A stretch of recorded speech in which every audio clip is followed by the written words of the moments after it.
نحمده ونستعينه ونستغفره ونؤمن به ونتوكل عليه ونعوذ بالله من شرور أنفسنا ومن سيئات أعمالنا من يهده الله فلا مضل له ومن يضلله فلا هادي له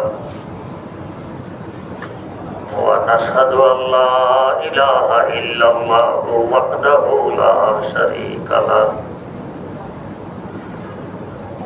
ونشهد أن سيدنا ونبينا ومولانا محمدا عبده ورسوله أرسله بالحق بشيرا ونذيرا وداعيا إلى الله بإذنه وسراجا منيرا صلى الله تعالى عليه وعلى آله وأصحابه وسلم تسليما كثيرا أما بعد فأعوذ بالله من الشيطان الرجيم بسم الله الرحمن الرحيم ولا تمش في الأرض مرحا إنك لن تخرق الجبال ولن تبلغ الجبال إنك لن تخرق الأرض ولن تبلغ الجبال طولا كل ذلك كان سيئه عند ربك مكروها ذلك مما أوحى إليك ربك من الحكمة ولا تجعل مع الله إلها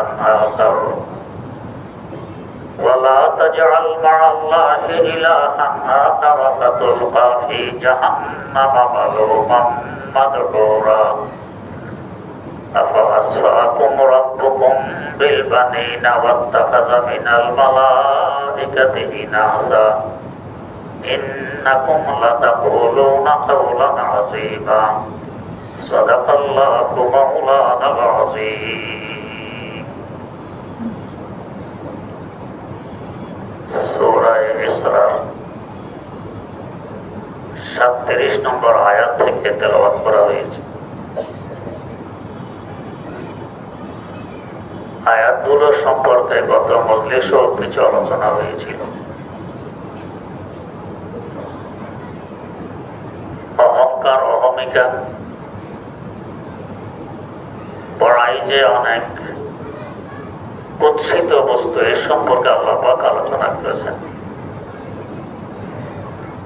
বলেন ওয়ালা তামশি ফিল আরদি মারহা, জমিনের উপর অহংকার অহমিকা নিয়ে চলবে না, চলবে বিনয়ী এবং নম্রতার সাথে। হযরত রাসূল আকরাম সাল্লাল্লাহু আলাইহি ওয়াসাল্লাম এমন ভাবে পথ চলতেন, মনে হতো যেন কিছু হারিয়ে ফেলেছেন, এই পথে তা খুঁজতে খুঁজতে চলতেছেন, ঝুঁকে চলতেন। ইন্নাকা লান তাখরিকাল আরদা ওয়া লান তাবলুগাল জিবালা তুলা, যতই অহংকার অহমিকার সাথে চলো না কেন, জমিকে তুমি ফাটিয়ে ফেলতে পারবে না। যতই ঘাড় উঁচু করে চলো না কেন, পাহাড়ের সমান লম্বা হতে পারবে না। তুমি যে ছোট, তুমি যে দুর্বল, এই অবস্থায় থেকে যাবে। আল্লাহ রাব্বুল আলামিনের বিধান, যে নিজকে নিজে বড় মনে করে তাকে ছোট বানায় দেন, আর যে ছোট মনে করে তাকে বড় বানায় দেন। তাই হাদিস শরীফে একটি দোয়া শেখানো হয়েছে, আল্লাহুম্মা জাআলনি ফি আইনি সগীরান ওয়া ফি আয়ুনিন নাসি কাবীরা। আল্লাহ, আমাকে আমার দৃষ্টিতে ছোট বানায় দেন, মানুষের দৃষ্টিতে বড় বানায় দেন। আমরা করি তার উল্টা, নিজের দৃষ্টিতে আমি অনেক বড়, এতে করে আরেকজনের দৃষ্টিতে আমাকে ছোটই মনে করা হয়। যাদের মধ্যে অহংকার অহমিকা আছে, লোকজন তাদেরকে কখনো পছন্দ করে না। আমার অহংকার অহমিকা বাহাদুরি কতদিনের? বেশি থেকে বেশি যতদিন চোখ খোলা আছে ততদিনের। চোখ বন্ধ হয়ে গেলে সব কিছু মাটির সাথে মিশে যাবে। এক ব্যক্তির অন্তর তাকে খুব পীড়া দেয় সিনেমা দেখার জন্য।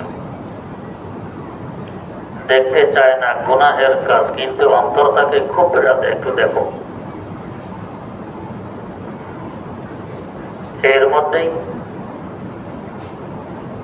এখানে বলা হয়েছিল যে আমাদের কলবের দুই পাশে দুইটা শক্তি থাকে, ডান পাশে ফেরেশতা, বাম পাশে শয়তান। ফেরেশতা নেক কাজের জন্য উদ্বুদ্ধ করে, শয়তান বদ কাজের জন্য উদ্বুদ্ধ করে। এখানে উদ্বুদ্ধ করতেছে সিনেমা দেখার জন্য। শেষমেশ ফেরেশতাই জয়ী হয়ে গেলেন।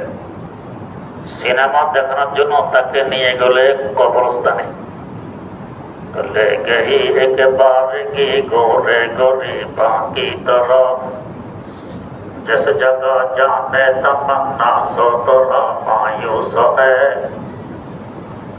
बरकतें दो तीन दिखला कर लगी कहने मुझे, ये सिकंदर है ये दारा है ये कई काबूस है। কবরস্থানে গিয়ে বলছে সিনেমা দেখতে মন চায় দেখে নাও। এটা বাদশাহ সেকান্দরের কবর, এটা দারার কবর, এটা বাদশাহ কায়কাবুসের কবর। এক সময় কি শান শওকত, কি দবদবা, কি প্রতাপ, এখন মাটির নিচে পড়ে আছে, কেউ তাদেরকে স্মরণও করে না। এর থেকে বড় সিনেমা আর কি? শিক্ষা নিয়ে ফিরে আসলো। অহংকার অহমিকা যতই করি, নিজের বড়ত্ব যতই প্রকাশ করি, শেষমেশ সব মাটির সাথে মিশে যাবে, কিছুই থাকবে। আমার শেখ মুর্শিদ শেখুল ইসলাম আল্লামা তাকি উসমানী দামাত বারাকাতুহুম চীন সফরে গেলেন। চীন অনেক দর্শনীয় স্থান দেখে আসলেন। এগুলোর উপরে হযরত লেখেন এবং এর থেকে কি শিক্ষা গ্রহণ করা যায় এটা উল্লেখ করেন। হযরত গেলেন একটি কবরস্থানে চীনে, এর নাম হইল মিং কবরস্থান, MING, মিং কবরস্থান। 12টা বাদশার 12টা কবর। কবর উপরে আলিশান ইমারত আর বিল্ডিং নির্মিত, কিন্তু মূল কবরে কিভাবে যাবে এটা কেউ জানে না। আজ থেকে 400 বছর আগের এই তামির এই বিল্ডিং। জানে না কেন? ওই সময় রাজা বাদশাদের আকীদা ছিল যতদিন নিঃশ্বাস আছে ততদিন তার বাদশাহী জমিনের উপর চলে। নিঃশ্বাস চলে গেলে এখন বাদশাহী চলে যাবে জমিনের নিচে। উপরও বাদশাহ, নিচেও বাদশাহ। তাই তাকে যে কাফিনে করে মাটির নিচে রাখা হতো, এটার সাথে তার গোলাম, তার বান্দী, তার খাদেম, খদ্দাম, সেবক সেবিকা, বিভিন্ন দামি দামি ফার্নিচার, প্লেট, বর্তন, সামান, চেয়ার, টেবিল ইত্যাদি বহু কিছু সাথে দিয়ে দেওয়া হতো, যেহেতু এখন তার বাদশাহী চলবে মাটির নিচে। কিন্তু কেউ টের পেয়ে যদি এই দামি বস্তুগুলো চুরি করে নিয়ে যায়, বা বাদশার কোন শত্রু তার লাশ চুরি করে নিয়ে যায়, এই ভয়ে কবর পর্যন্ত কিভাবে পৌঁছতে হয় এই রাস্তা কারো জানা ছিল না। যাদের মাধ্যমে বিল্ডিং নির্মাণ করা হতো শুধু ওরাই জানত, আর বাদশা নিজে জানত। বাদশার একান্ত ঘনিষ্ঠ কয়েকজন জানত, সবাই জানত না। তো যে রাজমিস্ত্রিরা বিল্ডিং তামির করেছে এরা যদি কাউকে বলে দেয় বিল্ডিং নির্মাণ শেষ হওয়া মাত্র এদেরকে আরেক গ্রুপ এসে হত্যা করে দিলে যাতে কাউকে বলতে না পারে। কত বড় জুলুমের কথা। এবং এই যে বাদশার সাথে তার বান্দি গোলাম সেবক সেবিকা দিয়ে দেওয়া হইতো, এরা কে জিন্দা থাকবে নিচে? এরা মারা যেত। কত বড় জুলুমের কথা। কিভাবে কবর পর্যন্ত পৌঁছবে, ওই জায়গা পর্যন্ত পৌঁছবে কেউ জানত না। এর মধ্যে 1958 সালের কথা। চাষি হাল চাষ করতেছে তার খেতে, ওই কবরস্থান থেকে অনেক দূরে। সেখানে হাল চাষ করতে গিয়ে একটি পাথর আবিষ্কার হয়, পাথর পেয়ে যায়। পাথরের জন্য কি লেখা আছে? এরপরে দেখে যে লেখা আছে অমুক কবরে যাওয়ার পথ। এই পাথরে লেখা। ওই লেখা অনুযায়ী পথ খনন করা হলো, ঠিক ওই পথ পেয়ে গেল। খনন করতে করতে অনেক দূর পর্যন্ত যাওয়ার পর আরেকটি পাথর পাওয়া গেল। এখানে লেখা আছে এবার কি করা লাগবে। ওই অনুপাতে খনন করতে করতে একটি বিশাল গেট পেয়ে যায় মাটির নিচে। এক পাথরের তৈরি গেট, কয়েক টন এর ওজন। এই গেট খোলার পর দেখে ভিতরে বিশাল হল। ভিতরে বিশাল হল। এই হলের ভিতরে বাদশার কফিন রাখা, দেওয়া হয়ে গেলে কফিন। আশেপাশে দামি দামি ফার্নিচার, চেয়ার, টেবিল, কত রকমের বর্তন, আরো কত কিছু সোনা রূপা জওহর। শুধু এই বিল্ডিংটা তামির করতে, নির্মাণ করতে লেখা আছে 4 লক্ষ কেজি রূপা খরচ হয়েছে। 4 লক্ষ কেজি রূপা খরচ হয়েছে। আজ থেকে 400 বছর আগের কথা। কিন্তু আছে কফিনের ভিতরে বাদশা, আছে তার সেবক সেবিকা, আছে তার গোলাম বান্দি, চিহ্ন পর্যন্ত নেই। তো কি পরিমাণ শান শওকত তাদের ছিল। এই 12টি কবরের মধ্যে একটি কবর খোঁজ পাওয়া গেল এইভাবে যাওয়ার পর, বাকি 11টির খোঁজ এখনো পাওয়া যায়নি। যারা দেওয়ারে চীনের প্রাচীর নির্মাণ করেছে 6000 কিলোমিটার লম্বা, যাতে শত্রু আক্রমণ করতে না পারে, শত্রুর আক্রমণ থেকে বাঁচতে পারে। যারা শহরে মংডুরা নিষিদ্ধ শহর নির্মাণ করেছে চীনে, দুনিয়ার বৃহত্তম কিল্লা। কিল্লার ভিতরের কামরার সংখ্যা 9999টি। একটা কম 10,000 কামরা যে কিল্লার ভিতরে, কিল্লাটি কত বড়। শাহী গেট দিয়ে ঢুকলেই সামনে 16টি আলিশান বিল্ডিং, সব কাঠের তৈরি। আজ থেকে প্রায় 500-600 বছর আগে নির্মিত। 14তম শতাব্দীতে নির্মাণ করা, এখন 2000 বেশি, 600 বছরেরও বেশি। এই শহরের কারুকার্য, এগুলো এখনো হয়তো আমরা করতে পারবো কিনা সন্দেহ আছে। জনসাধারণের এখানে প্রবেশ নিষেধ ছিল। রাজা বাদশারা শাহজাদারাই যাওয়া আসা করতে পারত। এবং উঁচু ছিল, কোনটা 30 মিটার, 35 মিটার, 40 মিটার উঁচু এক এক ইমারত। ফ্লোর এত উঁচু। তো শহরের মংডুরা যারা নির্মাণ করে, প্রাচীর নির্মাণ করে 6000 কিলোমিটার লম্বা, শত্রুর আক্রমণ থেকে বাঁচার জন্য। আর এরা তাদের কবরের এই ব্যবস্থা করে গেছে, কিন্তু আজরাইল থেকে বাঁচার কোনো প্রাচীর তো নির্মাণ করতে পারে। শত্রু আসলে প্রাচীর বাধা দিবে, আজরাইল আসলে কে বাধা দিবে তা তো নির্মাণ করতে পারেনি। জিন্দা থাকা অবস্থায় বাদশাহী চলবে, মারার পরে বাদশাহী চলবে কি চলবে দেখার মতো চক্ষু তারা আবিষ্কার করতে পারেনি। जो मरकज उल्फत थे जो गुलजार नजर थे, जो मरकज उल्फत थे जो गुलजार नजर थे, सड़ते हैं देखा के वो अजसाम बुता आज, सड़ते हैं देखा के वो अजसाम बुता आज। एक समय केक साथ সম্পদ কি দবদবা কি প্রতাপ তাদের, আর এখন তাদের দেহের নাম নিশানাও নেই, মাটির সাথে মিশে গেছে। তো দিদায় বিনা দেখার মতো চক্ষু আবিষ্কার করতে পারেনি, বদিন অবস্থায় রয়ে গেছে। কোথায় তাদের অহংকার অহমিকা, কোথায় তাদের বড়ত্ব, কোথায় তাদের তাকাব্বুর, কোথায় তাদের কিবির, সব কিছু মাটির সাথে মিশে গেছে। তাই আল্লাহ রাব্বুল আলামিন বলেন, ওয়ালা তামশি ফিল আরদি মারাহা, ইতরা কর না চলো অহংকার অহমিকার সাথে, গর্ব ভরে জমিনের মধ্যে চলবে না। যতই অহংকার করো, যতই নিজে বড় মনে করো, একশো মাটির সাথে মিশে যাবে। वो दब दब जिनका था कोई दस्त जबल में, ढूंढे से भी मिलता है कहीं उनका निशान आज।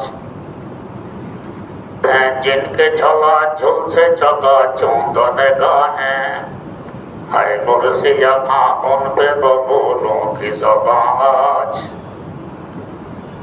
যাদের সিংহাসনের দিকে তাকাইলে মানুষের চোখ ঝলসে দিত, পানি চলে আসতো, এরকম বর্ক ছিল, আর সেখানে মানুষ শোকপত্র পড়ে, তাদের নিশানা পর্যন্ত নেই। রোম সম্রাটের আস্তানা ইস্তাম্বুল, যখন সুলতান মুহাম্মদ ফাতেহ সেখানে ঢুকলেন তাদের মূল প্রাসাদে, রাজপ্রাসাদে, প্রথম কাজ করলেন আযান দিলেন, আল্লাহু আকবার। মুসলমানের এটাই শান। এবং একটি শের পড়লেন, নওবত মে সন্নত পর গুম্বদে আফরাসিয়া।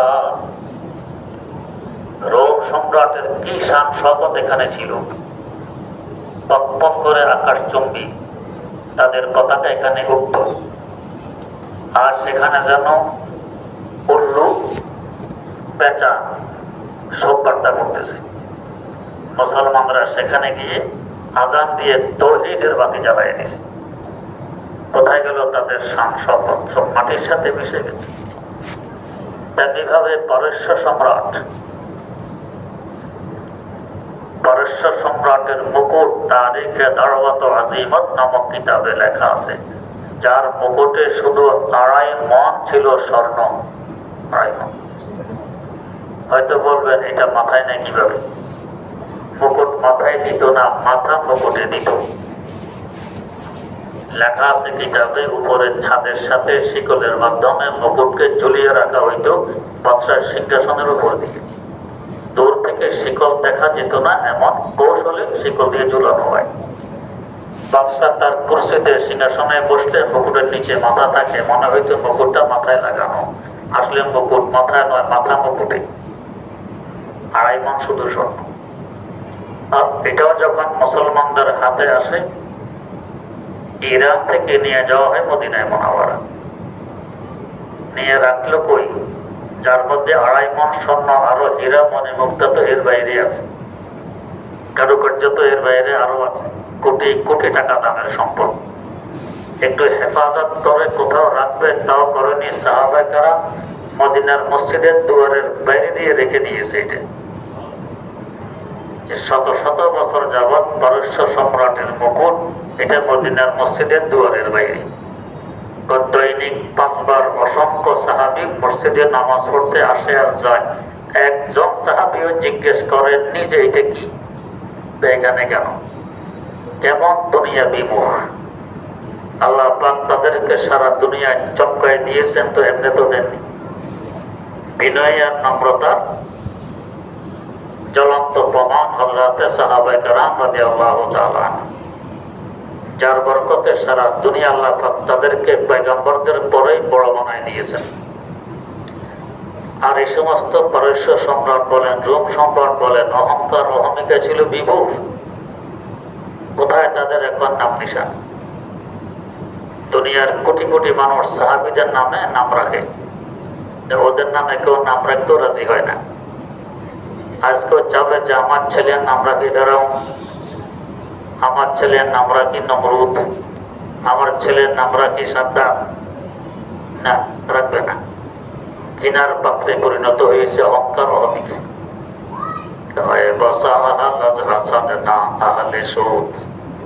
তো রাখবে তার ছেলের নাম আবু জাহাল, রাখবে না। ছিল তো তাদের সময় তারা বড় গর্বভরের মানুষ, যারা চলতে অহংকার অহমিকের সাথে মাটির সাথে মিশে গেছে, ঘৃণার পাত্রে পরিণত হয়েছে। আর যারা নিজকে নিজে ছোট বানিয়ে চলেছে বিনয়ী নম্রতার সাথে, তাদেরকে আল্লাহ চমকাই দিয়েছে।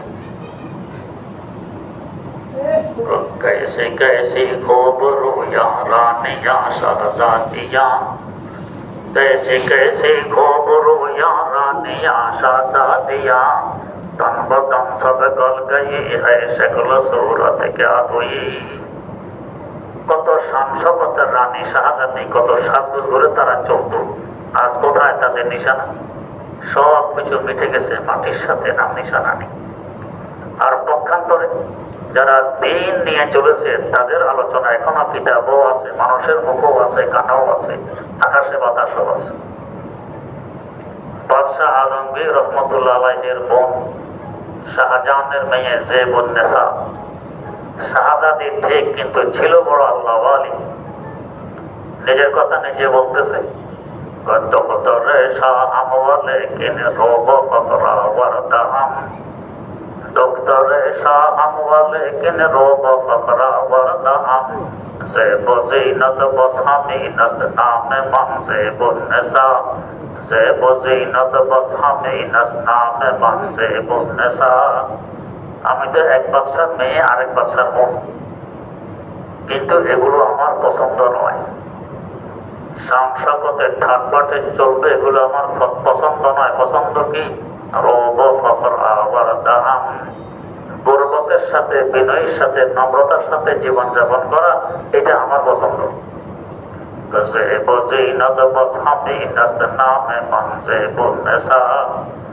শাহজাদারা যেভাবে, শাহজাদিরা রানীরা সাজসজ্জা করে, এগুলো আমার দরকার নেই। কেন? আমার নামে তো জেবুন্নেসা, মহিলাদের জিনত, মহিলাদের সাজ, মহিলাদের সজ্জা, নামে তো জেবুন্নেসা। বিনা আবার সাজার প্রয়োজনটা কি?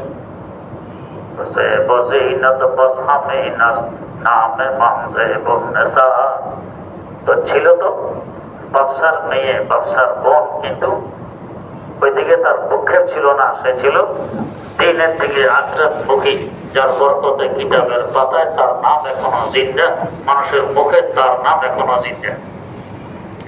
আর পক্ষান্তরে যারা আখরাতমুখী ছিল না, অহংকার অহমিকের সাথে চলেছে, আজ তারা মুর্দা, নাম নিশানা নেই। আমি প্রায় বলি, লাহোর শহর রাবি নামক দরিয়ার তীরে অবস্থিত। রাবি দরিয়া, এই দরিয়ার উত্তর পাড়ে একটি প্রসিদ্ধতম পার্ক, যাকে বলা হয় শালিমার পার্ক। এই পার্কের সম্রাট জাহাঙ্গীরের কবর। বাদশাহ আকবরের ছেলে শাহজাহানের আব্বা জাহাঙ্গীরের কবর। যে জাহাঙ্গীর হযরত শেখ আহমদ সরহিন্দি মুজাদ্দিদ আল-ফিসানি রহমতুল্লাহ আলাইহির মতো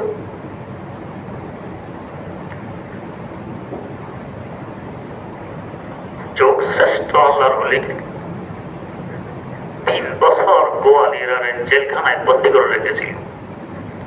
কেমন শান-শওকত, কেমন দবদবা, এমন আল্লাহর ওলিকে 3 বছর বন্দী করে রাখে জেলখানার ভিতরে।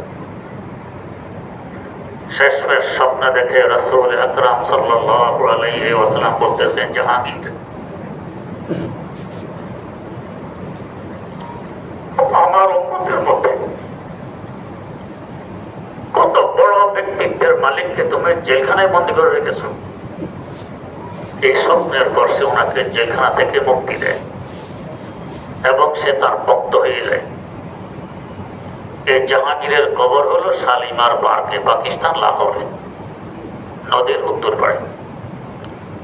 লোকেরা পার্কে ঘুরতে যায়, ঘুরতে ঘুরতে জাহাঙ্গীরের কবরের কাছে আসলে বেশি থেকে বেশি আঙ্গুল তুলে দেখায় এটা জাহাঙ্গীরের কবর। এ পর্যন্ত তো শেষ। পক্ষান্তরের দক্ষিণ ধারে একজন আখিরাতমুখী আরশে আল্লাহমুখী জান্নাতমুখী বিজ্ঞ আলেম আল্লাহওয়ালার মাজার হযরত দাতা গঞ্জে বখশ আলী আল হাজবীরি রাহিমাহুল্লাহ। আজ থেকে প্রায় 1000 বছর আগে তিনি ইন্তেকাল করেছেন। এত বড় আল্লাহওয়ালা, বড় আলেম। যখন ইমামুল হিন্দ হযরত খাজা মুঈনুদ্দিন আজমিরি রাহিমাহুল্লাহু তাআলাকে তার পীর খাজা ওসমান হারুনি রহমতুল্লাহ আলাইহি হিন্দুস্তানে পাঠিয়ে দেন হেদায়েতের জন্য। মুঈনুদ্দিন হিন্দুস্তানে যাও, ওইখানে হেদায়েতের কাজ করো। বিদেশ সময় একটা ওসিয়ত করলেন, বললেন মুঈনুদ্দিন তুমি লাহোর দিয়ে হিন্দুস্তানে ঢুকবে। লাহোরে একজন শেরে খোদা আছেন, আল্লাহর শিক্ষক। খবরদার তার সাথে যাতে কোনো প্রকারের গোস্তাকি এবং বেয়াদবি না হয় লক্ষ্য রাখবে, সতর্ক থাকবে। দাতা গঞ্জে বখশে আলী আল হাজবীরি রাহিমাহুল্লাহ তাআলার কথা বলতেছেন, অথচ তখন তিনি জিন্দানে, তিনি কবরে। নিজের মুরিদ আর খলিফাকে বলে দিলেন তার সাথে যাতে গোস্তাকি না হয়। হযরত আজমিরি ঢুকলেন লাহোর দিয়ে। ঢুকে প্রথমে গেছেন তার মাজার জিয়ারত। জিয়ারত করে চলে আসবেন, কিন্তু আসতে পারলেন না। কিছু আল্লাহর ওলি আছেন, তাদের মাজারের পাশে গেলে ফিরে আসা কঠিন হয়, চুম্বক নাই যেন আকর্ষণ করে। উনি এভাবে আসতে পারতেছেন না। আমার জীবনে আমি 2টি মাজার এমন পেয়েছি। একজন হযরত শহীদ বালাকোট রাহিমাহুল্লাহ, সৈয়দ আহমদ শহীদ বালাকোট রাহিমাহুল্লাহ, তার জিয়ারতে গেলাম বালাকোট।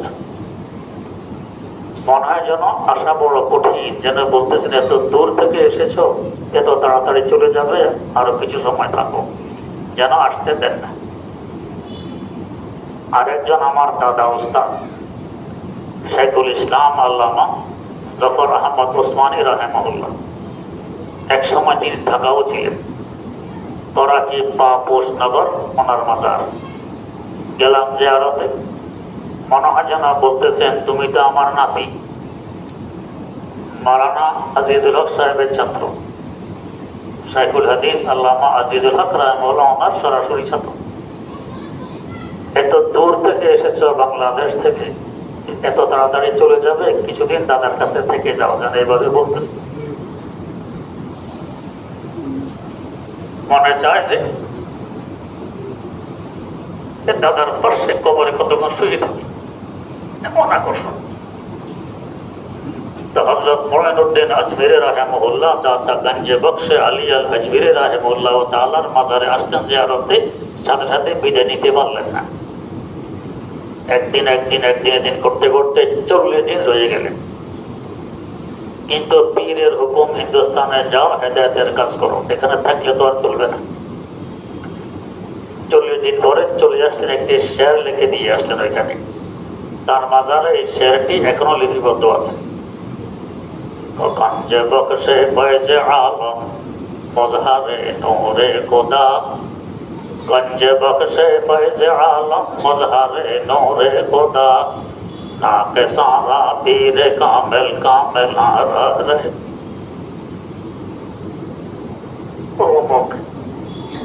তোমার ফয়জ বরকত তো পুরা দুনিয়াতে ছড়িয়ে আছে। গঞ্জে বখশে ফয়েজে আলম মজহারে নূরে খোদা, তোমার এখানে আসছে তো আল্লাহ পাকের নূরের তাজাল্লি পরিলক্ষিত,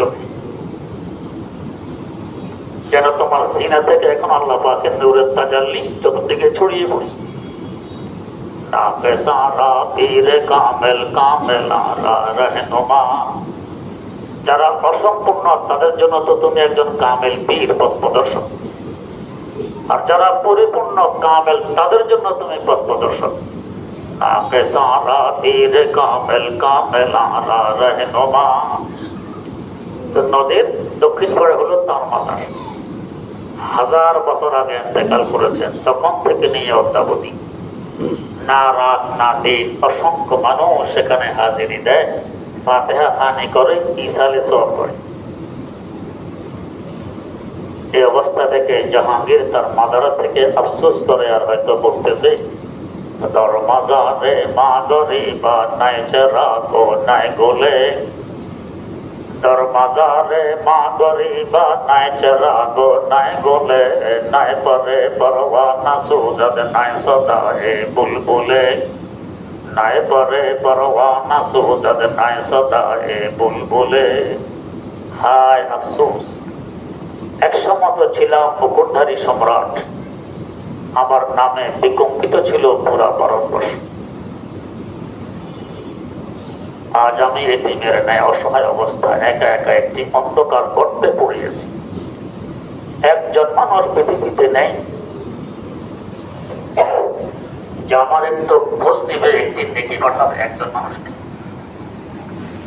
প্রখ্যাত একজন মৌলবী নদের ওই পারে শুয়েছে, 1000 বছর যাবৎ অসংখ্য মানুষ তার খোঁজ নেয়, তার মাজারের পাশে আসে, হাজিরি দেয়, ইশারে সব করে, ফাতিহা খানি করে।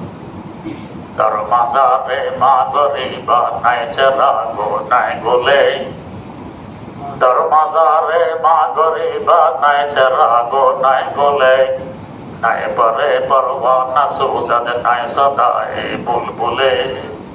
মিশে গেছে মাটির সাথে। কোথায় শান শকত, কোথায় হযরত মুজাদ্দিদ আল কাসানি রাহমাতুল্লাহ আলাইহির মতো মানুষকে বন্দী করে, আর কোথায় এখন সে মুজাদ্দিদ সাহেব এখনো যেন আকাশে বাতাসে ভেসে বেড়াচ্ছেন চিন্তা। মানুষের মুখোমুখি এখনো তার আলোচনা, কিতাবের পৃষ্ঠা ভরা তার আলোচনা, আর কোথায় জাহাঙ্গীর অসহায় অবস্থায় পড়ে আছে। তো বিনয় আর নম্রতা আখিরাত মুখী হওয়া, এটার মূল্য অনেক বেশি। আল্লাহ বড় বানায় দেন। ওয়ালা তামশি ফিল আরদি মারাহা, এই জমিনে অহংকার অহমিকার সাথে চলবে না, একসময় মাটির সাথে মিশে যাবে।